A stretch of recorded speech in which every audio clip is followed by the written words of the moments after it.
of the candidates will now get 2 minutes to summarize, starting with Bill Johnson. Well, I think that the questions that were raised here this evening and the ones that will be raised following by this audience are a good indicator of the kind of pathway that we can follow. Tom has made this point, and I would reiterate it.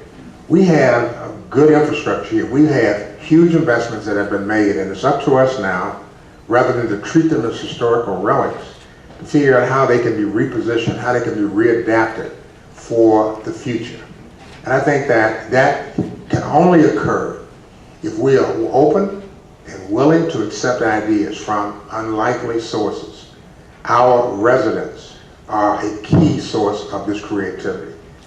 You know, the poorest neighborhood in this community is what we used to call Sector 10. It's the area in the northeast quadrant.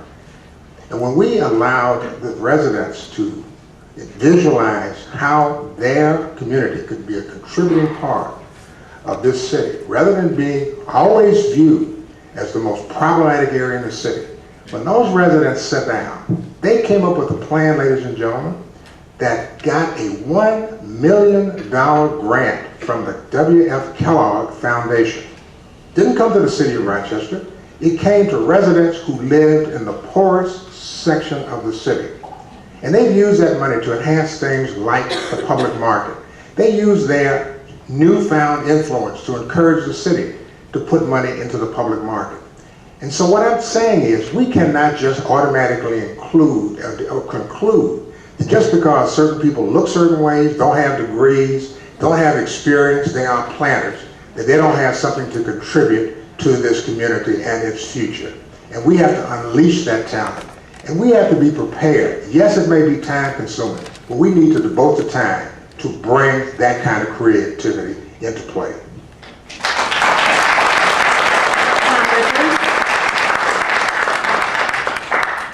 You're up, Tom.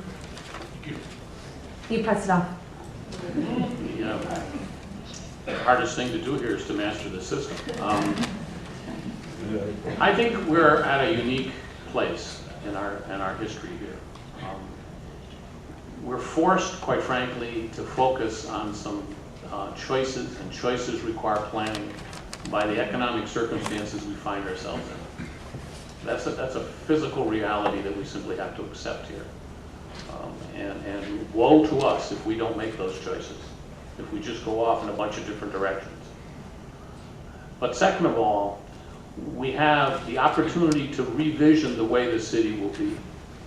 It's going to be different than it was when I was a kid here and 60,000 people worked at Codex. But it can be a great place. It can be just a different place.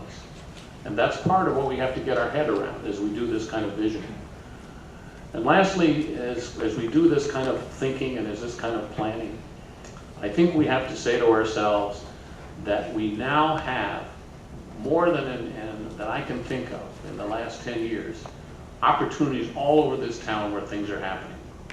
Isn't it a great thing that we have to make some choices? We finally got some to make. And that's going to be a delicious opportunity for us to pursue over the next 3 or 4 years. Thank you very much. And Alex Light.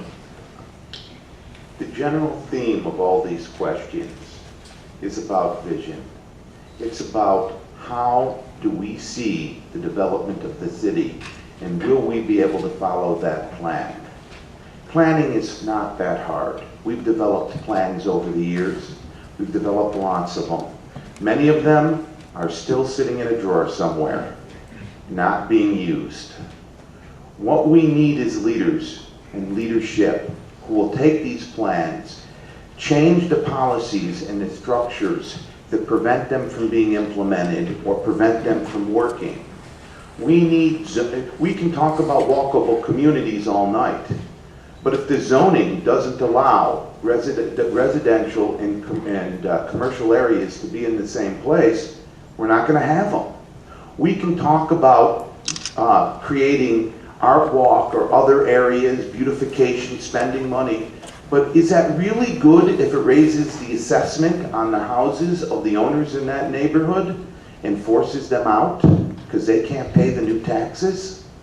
Is this, there are repercussions, and we have to look at ways to make it so that we can implement these plans, so that we can create the city that we're going to need, so that we can deal with the transportation problems, so that we can envision a downtown that's self-supporting, not dependent entirely upon suburbanites driving in every morning, so that we can have neighborhoods that are not stricken by crime and desperately poor. Rochester has lots of problems. We can have solutions if we plan for them, but we also have to have the political courage to implement them. Thanks very much, everyone.